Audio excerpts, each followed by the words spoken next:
Why have yourself and Neil not yet merged to create one agency? This is from Justin Lester. That's a good question. I think different approaches. Eric started before me.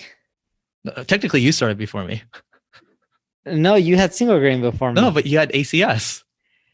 Yes, but then when you had single grain, I had no more ACS. That's right. And then you had single grain. And then I think our agencies just have different strategies and overall concepts. Merging could work. There's nothing wrong or right with it. It's just we have our different strategies. I think it's a different approach, right? Because if you think about it, Neil, like you and I, we talk about this a lot. Like my approach long-term is to build a pay for performance type of thing, right? Correct. I was just going to mention that you're trying to go performance. But for you, like you're building a lot of, you're building volume and you have a bunch of offices around the world, right? So it's just, to me, it's a different business model. Correct. So when you're thinking about merging with someone else, you want to make sure you're merging with someone else who has a similar strategy, because the last thing you want to do is derail what you're doing and adapt a different strategy or have too many strategies going at once. It doesn't mean that the other person has a bad strategy. It's just each person has to figure out what's right for their business. And if you're growing and you're happy with your growth, the last thing you want to do is start going in 10 different directions, because all that's going to do is just create chaos. Exactly. That was a really good question. So Jerry's actually got 2 questions and 2 upvotes over here. Noah, do we want to make him go live? So Jerry, make sure you put on a shirt, and then we're going to answer you live so you can ask this. Let's see. All right. Jerry Chan is the co-host now. There we go. Wow. It's full on podcast setup. Yeah. Hi, guys. Hey. Good to see you. Hi, Neil. A big fan of yours for years. Good to Thank speak you. to you. So let me go straight to the heart of the question. So I read your article regarding the coronavirus situation. It was a very nice thought out article. My main question was where the data came from. And then the follow-up question is, there's a bit of a fine line between exploiting the situation versus profiting from it. I hear both sides of the argument. So I would love to have your input on that. Sure. So data comes in combination between third-party providers that we buy data from. EX data for SEO is like one of them. We have a ton of third-party providers that we buy data from.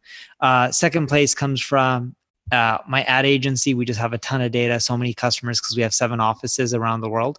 And then third place is Ubersuggest, of course. So combination of all of them, and then engineers doing their magic is what allows us to come up with data. It's also why when my article, I broke down, sometimes I don't have all of the data, like with the paid stuff. I did 2 coronavirus articles, but in my first one, I couldn't do as many charts when it came to paid traffic in related to coronavirus, because I just didn't have enough of a large enough data set, if that makes sense. Because you would have to have a large enough data set for each industry to get the results. And then as it comes from exploiting it or not, I'm a big believer in just not trying to exploit things. Yeah, you can make money. It could not, maybe you don't get any bad PR. Most people don't actually get bad PR from exploiting it. Just ethically, I'm a big believer in helping people out in a time of need and not worry about yourself, because there's always someone out there who's struggling more than we are, right? Yeah, for sure. So thank you for that. So back to your first answer. How big is the actual data set that you were looking at to compile that data? Because I mean, we're only as good as how reliable our data sources are, right? Sure, it's in the millions. Got it. Thank you. It's a lot of data. So depending on the chart, some is in the thousands, not like 1,000. I'm talking about like tens of thousands or hundreds and thousands. I don't have the exact answer on the data set, but like we literally have data on millions and millions and millions of websites. Now, we can't use all of it, so it's not as simple as just saying, here's someone's traffic stats. There's a lot of privacy laws, anonymizing data, but majority of it, we actually buy through third-party providers versus using our own database, because we tell our customers when they sign up, we won't do malicious things and abuse our privileges, because that would just be wrong.